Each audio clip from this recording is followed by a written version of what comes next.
Bonjour à tous, cette vidéo est la deuxième d'une série de vidéos de cours traitant le chapitre sur les règles de calcul en classe de seconde.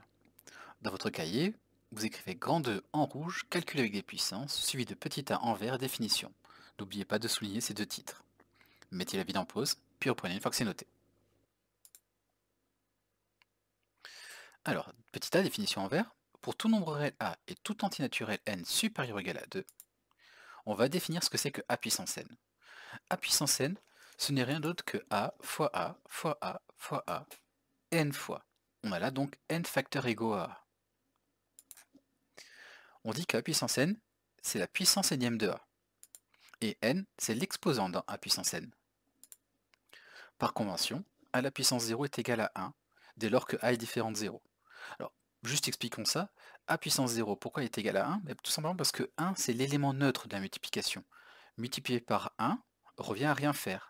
Et donc, A à la puissance 0 fait 1. Ensuite, A à la puissance 1, c'est égal à A.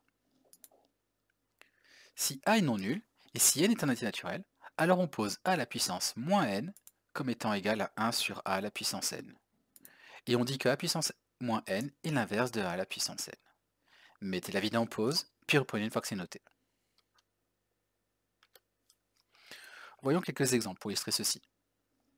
Si je prends 2 à la puissance 3, 2 à la puissance 3 c'est 2 fois 2 fois 2, soit 2 fois 2, 4 fois 2, 8. Maintenant, moins 1 à la puissance n. Alors volontairement, j'ai pas mis de valeur pour n ici, pour montrer qu'en fait, selon les valeurs qu'on va choisir, il peut y avoir plusieurs résultats. C'est-à-dire, prenons n au carré. Si je prends n au carré, ça fait moins 1 fois moins 1, soit 1. Si je prends n au cube, moins 1 fois moins 1 fois moins 1, si vous faites le calcul, ça fait juste moins 1. Moins 1 à la puissance 4, eh bien ça fait 1. Et donc en fait, on voit que dès lors que n est pair, on va obtenir 1. Alors quand je dis n est pair, ça veut dire si n est égal à 0, 2, 4, 6, 8, etc. Et si maintenant n est impair, on va obtenir à chaque fois moins 1. Mettez la vidéo en pause, puis reprenez une fois que c'est noté.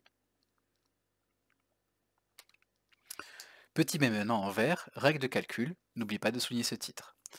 Dans la suite, on va supposer que a et b sont des nombres réels non nuls, et n et m vont désigner des nombres entiers relatifs quelconques.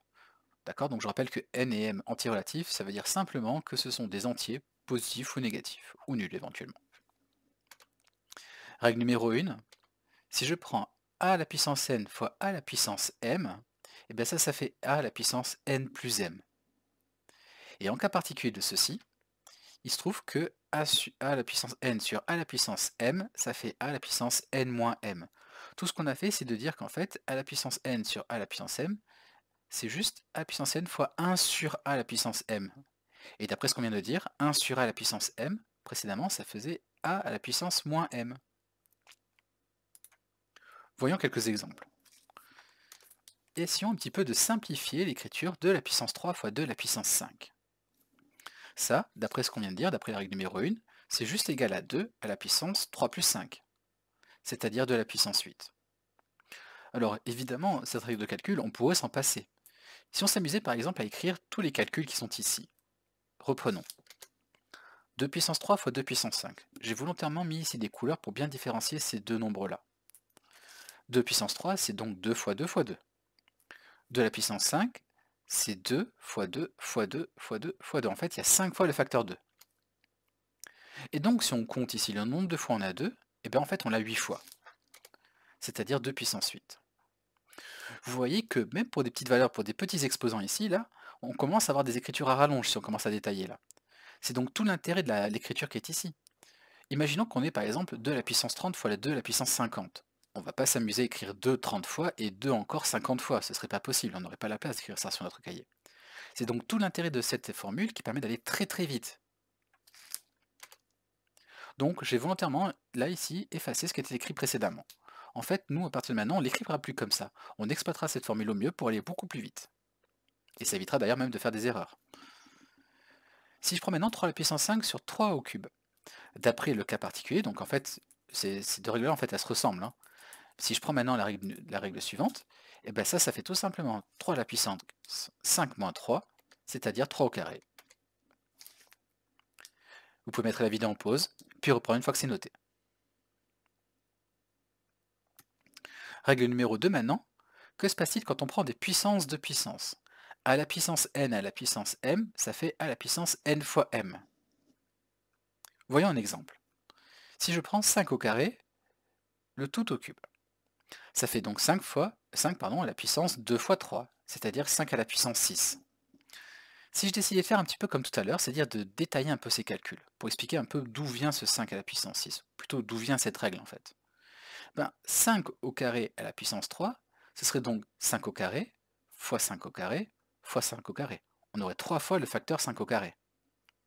C'est-à-dire, d'après la première règle justement sur la règle numéro 1 qui consistait justement à multiplier des puissances entre elles, ici j'aurais donc 5 à la puissance 2 plus 2 plus 2, c'est-à-dire 5 à la puissance 2 fois 3, c'est-à-dire 5 à la puissance 6. Et donc là encore, on évitera de faire ce genre de calcul parce que dès qu'on commence à manipuler des grands exposants, ces calculs-là deviennent impossibles. Alors qu'avec cette règle-là, c'est très facile. Si je prends par exemple 5 à la puissance 20 à la puissance 30, ce sera donc 5 à la puissance 20 fois 30, ça fera donc 5 à la puissance 600. Mettez la vidéo en pause, puis reprenez une fois que c'est noté. Règle numéro 3 maintenant. On va voir la distributivité de la puissance sur les produits. Quand je prends a fois b à la puissance n, ça fait juste a à la puissance n fois b à la puissance n. En particulier, si je décide ici de prendre à la place de a de mettre moins 1, comme ici j'aurais donc moins a à la puissance n, en fait là c'est b qui est égal à moins 1, mais ça revient au même, moins a à la puissance n, ça fait juste donc d'après cette règle là, moins 1 à la puissance n, et je vous rappelle que moins 1 à la puissance n ça peut faire soit 1 soit moins 1, selon que n est pair ou impair, fois a à la puissance n. Ou encore si maintenant plutôt que de multiplier des nombres entre eux, là je prends leur quotient, a sur b à la puissance n, là encore je peux distribuer la puissance, et ça me donne a à la puissance n sur b à la puissance n. Voyons un petit exemple. Le nombre 1000, je sais que c'est 10 à la puissance 3, c'est 10 au cube. C'est-à-dire 2 fois 5 à la puissance 3, qui s'écrit encore 2 à la puissance 3 fois 5 à la puissance 3. Ça c'est assez commode parce que notamment quand on sera amené à faire des calculs et à simplifier parfois des fractions ou des écritures, le fait d'écrire ça comme ça me permettra par la suite de simplifier très très rapidement. Une remarque importante. On vient de dire on a pu distribuer la puissance sur un produit ou sur un quotient. Mais ça par contre c'est pas valable du tout quand il s'agit d'une somme ou d'une soustraction, d'une différence de deux nombres. A plus b à la puissance n, c'est pas égal à a à la puissance n plus b à la puissance n de manière générale. Il y a bien des cas où ça pourrait être égal, notamment si on prend a et b égale à 0, là ce serait évidemment vrai, mais sinon de manière générale, c'est faux, ça c'est pas égal à ça. Voyons un exemple pour ça. Prenons a et b, qui sont tous deux égaux à 1. Je vais par exemple donc pouvoir écrire que 1 plus 1 au cube, là j'ai choisi n égale à 3, c'est égal à donc 2 au cube, soit 8. Par contre, si de l'autre côté ici je prends a et b égale à 1 avec n égale à 3, je vais donc avoir 1 au cube plus 1 au cube. Oui, mais 1 au cube, on sait que ça fait 1 fois 1 fois 1, c'est-à-dire 1. Et ceci nous donne 1 plus 1, soit 2. Et donc vous voyez bien que 1 plus 1 au cube, c'est pas égal à 1 au cube plus 1 au cube. Mettez la vidéo en pause, puis reprenez une fois que c'est noté. Petit c en vert, puissance de 10 et notation scientifique, à souligner dans votre cahier en vert aussi. Pour tout entier naturel n supérieur ou égal à 2, 10 puissance n, c'est rien de plus qu'un 1 avec n fois le chiffre 0 qui suit. En particulier, 10 à la puissance 0, c'est égal à 1, 10 à la puissance 1, c'est égal à 10, et si n est plus grand que 1, alors 10 à la puissance moins n, c'est l'inverse de 10 puissance n, c'est-à-dire que c'est 1 sur 10 puissance n. Et ça, c'est égal à 0,0001, d'accord, avec ici, après la virgule, n chiffres après la virgule. Autrement dit, ici, là, le 1 il a une position très particulière, et je vous propose de voir un petit exemple tout de suite après pour l'illustrer. 10 puissance 4. 10 puissance 4, c'est rien de plus qu'un 1 avec 4 zéros, soit 10 000. 10 puissance moins 3 maintenant, c'est 0,001. Et bien vous voyez que là, la puissance là c'est 3, le 1 il occupe la troisième place, après la virgule. Il est en troisième ici.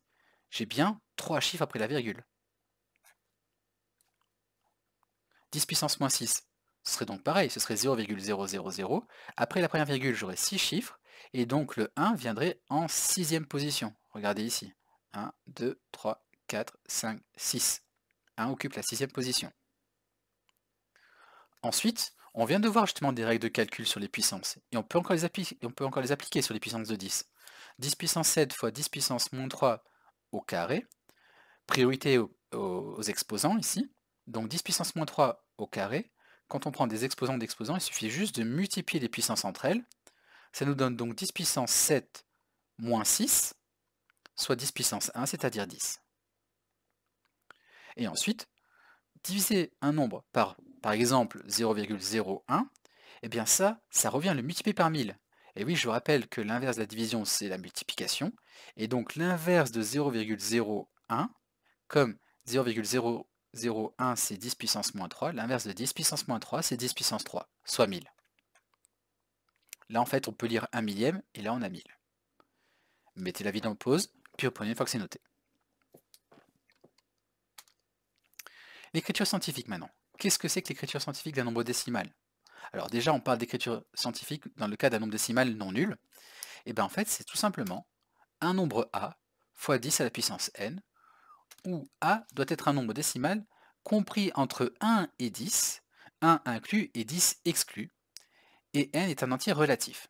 En fait, c'est important qu'il y ait en fait un chiffre non nul avant la virgule. Juste un chiffre non nul avant la virgule. Voyons quelques exemples. Si je demande par exemple l'écriture scientifique de 162,45. 162,45, eh bien là ici je vois que j'ai une centaine, donc ça va nous donner 1,6245 fois 10 au carré. Et oui, parce que 10 au carré, ça fait 100. Et que là, j'ai une centaine. Si par exemple, je vous demande l'écriture scientifique du nombre 0,000837, je vois que 8 est à la quatrième position, après la virgule. C'est le premier chiffre non nul. Donc, comme c'est la quatrième place après la virgule, on va donc avoir 8,37, pour commencer, fois 10 à la puissance moins 4, car 8 est à la quatrième position. Mettez la vidéo en pause. Une fois que vous aurez fini de noter tout le contenu de cette page-là, la vidéo sera terminée.